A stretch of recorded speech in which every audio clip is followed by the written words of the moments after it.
Hey guys, what's up? Welcome back. This is for StarCraft 2 Strategy, your number one location for step-by-step strategy and tutorial videos.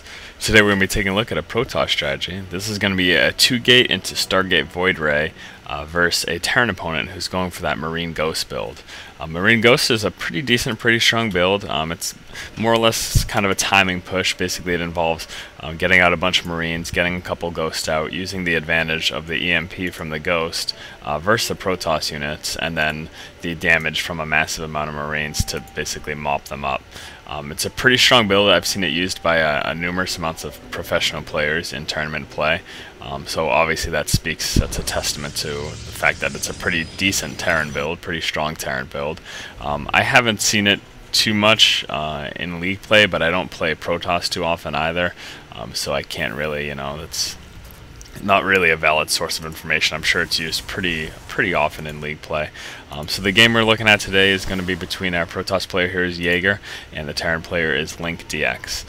So again, we're going to be looking at that 2-gate into Stargate, 2-gate into Stargate Void Ray versus that Marine Ghost build. So starting off with that pretty standard stuff with that 9 Pylon, Chrono Boosting our first 2 probes after that, and then going to be going ahead and getting our Gateway, actually at 13 this time, so a little bit later than I'm used to seeing a Gateway. Typically used to seeing a Gateway at around 12. I'm sure Jaeger has his reasons, though I will not doubt him. Going ahead and looking for that scouting information right now, bringing out our first probe.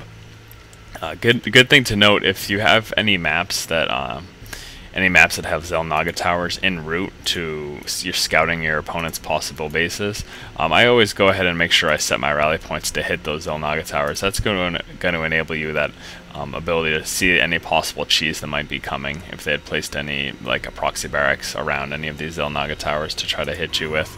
And actually, even in many cases, it wouldn't be too far-fetched for someone to place a proxy barracks on one of these Xel'Naga towers. That way they get full vision to see if you're coming to scout it, and they can try to stop it with, I don't know, pumping out a quick Marine or something along those lines. Coming back to the base here, we went ahead and we got that Gateway at 13. Going to be dropping our Cybernetics Core right now. Looks at about 17 is when that went down. Our Assimilator is up and fully saturated right now. Chrono Boosting some additional probes. So starting off with that pretty standard stuff by getting that Pylon Gateway Cybernetics Core, that opens up the most avenues for us, as opposed to getting a Pylon and then following that up with 2 gateways, basically implying that we'd be going for some sort of a 2-gate push. Getting the Pylon Gateway Cybernetics Core is going to allow you to possibly go straight to a starport, or to tech straight up, trying to get that warp gate research, and then pumping in some more gateways and going for that warp gate push. But again, here we're going to be getting that second Assimilator right now at about 22 supply. Once that comes up, of course, we're saturating that. Once more, that's going to be 3 workers per gas and 2 workers per minerals. That's what full saturation means. I've actually had a few questions sent to me through my inbox and just posted on numerous videos of mine asking what full saturation is. That's going to be most efficient with 2 workers per mineral patch and 3 workers per geyser. It is obviously possible to go for 3 workers per mineral patch, but basically your return on investment drops down significantly because there's a delay time in between. If you take a look here, once one worker gets straight to the mineral patch, they almost instantaneously leave. The other worker almost instantaneously leaves with the minerals. If you were to add a third, there'd be a lag time in between, and that's exactly why, if you try to go for those 3 workers per mineral patch, it kind of cuts down on what you gain from it, and at that point it's not really worth it. It's almost better to just go ahead and pick up an expansion at that point and then saturate your expansion. So taking a look here, we did go ahead and get a scout of our opponent's base, and what we saw in here was 1 refinery was building at the time. He had 1 barracks up and a 2nd barracks was halfway done. Now that kind of gives us a good indication of what's going on here. He's obviously not favoring that gas early on, so that tells us he's likely to be coming out with some Marines very quickly. Again, he had, at the time we moved into his base, he had 1 barracks fully completed, a refinery had just been started, and a 2nd barracks was almost done. So obviously he's not going to be attaching a tech lab anytime soon because his first refinery wasn't even up. So again, that's scouting information. There's so much you can learn from scouting your opponent's base. It's just a matter of looking for those subtle clues. And that right there, what I just explained to you, that refinery not building, that full barracks and that 2nd barracks complete, that kind of tells you that you're going to be seeing a heavy amount of Marines pretty early on, and as you can see, that's precisely what he did. He's going to be moving into that Ghost Academy right now, and after attaching these tech labs, he's going to be creating some Ghosts as well. So we're going to be looking at, again, that Marine Ghost build from the Terran player. Now, as you can see, we do have our Stargate up at this point. After our Cybernetics Core dropped, we went ahead and we got our Stargate, and we're going to be warping out some Void Rays as well. So we're going to be going with this 2-gate pressure, using our minerals for just these 2 warp gates. We're not getting a third because at this point in the game we can't really sustain it with the amount of minerals we have, because we are going for Void Rays. Void Rays being so expensive at 250 minerals and 150 Vespian. As you can see, the Terran player was trying to move up here with these Marines. Now, until he has the Ghost, not really effective. I would say, if anything, he was just trying to test the waters and see exactly what the Protoss player had, hoping to possibly catch him off guard with little to nothing. But now that we saw that push and we saw that all he really has is Marines, we saw 0 Marauders in the mix, we're going to be we have our Void Ray out, we're pumping out a second one, so we're going to be moving forward to try to engage at this point.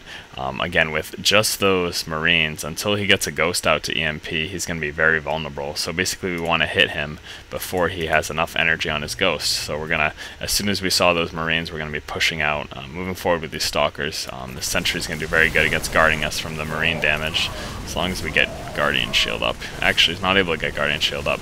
Hopefully, ideally, you'd have the energy on your Sentry to get Guardian Shield up, and that'd make this even more of a one-sided fight. So he does get the EMP down, finally, but unfortunately it was a little too late. We'd already done so much damage to this main force. And because of that, we're just able to move in here with our Stalkers, and we're going to be able to mop up at this point. It doesn't look like he's not going to have too much. Reinforcing, of course, bringing down some more Stalkers, and the second Void Ray is out, and we're going to be Chrono Boosting in the third one. So yeah, I mean, this point it's pretty much game over. Not too much going to be happening. He has to obviously wait for his... He doesn't have the ability to warp in units. He has to wait for them to be produced.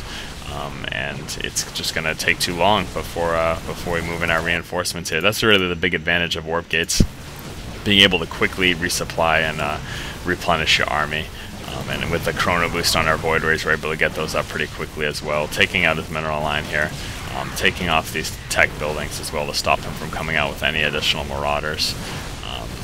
And yeah, I mean, again, that's pretty much it. Pretty simple strat, pretty basic stuff. Gonna work very well against a Terran opponent who's going for that Marine, that Marine Ghost build. It's going to be harder to push out this early and be effective if you're facing a Marine Marauder build, but again, with scouting information, you can figure that out.